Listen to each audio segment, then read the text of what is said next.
I've spent the last 24 hours trying to figure out what Boston's plan is, and I think I finally figured it out. They are gambling their entire future on something Jaylen Brown already proved he could do. This trade isn't just about swapping Jaylen Brown for 36-year-old Paul George. It's about Boston believing Jayson Tatum can carry this franchise through an 82-game season without the guy who literally just carried them through an 82-game season.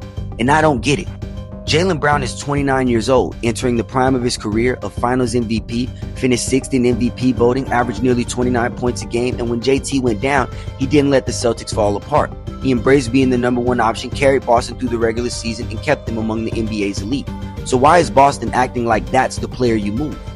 Even if you reach the conclusion that Jaylen Brown and Jayson Tatum couldn't win another championship together, shouldn't the return have been another young player with a lot of upside?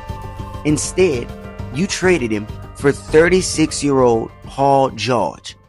For Paul George. For fucking Paul George. And that's the part I just can't understand.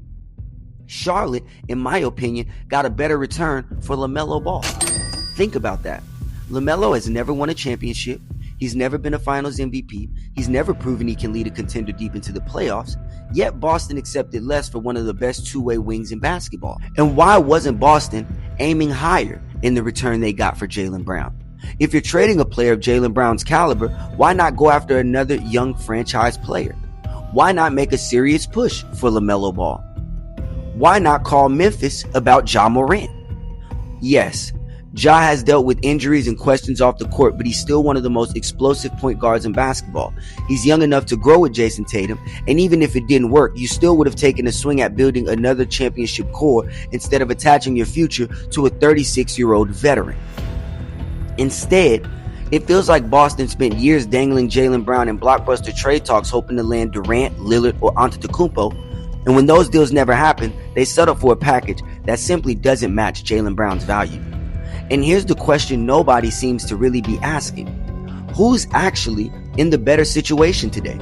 Jaylen Brown now walks into Philadelphia alongside Tyrese Maxey and VJ Edgecombe, joins an organization that clearly won him and immediately made him one of the faces of its championship aspirations. Meanwhile, Jayson Tatum coming off a major injury, and Boston is asking him to prove he can carry an entire season without the teammate who already proved he could do exactly that. For years, people said Jaylen Brown needed Jayson Tatum. After this trade, I'm starting to wonder if Jayson Tatum needed Jaylen Brown even more. Boston didn't just trade away a finals MVP entering his prime. They may have traded away their championship window.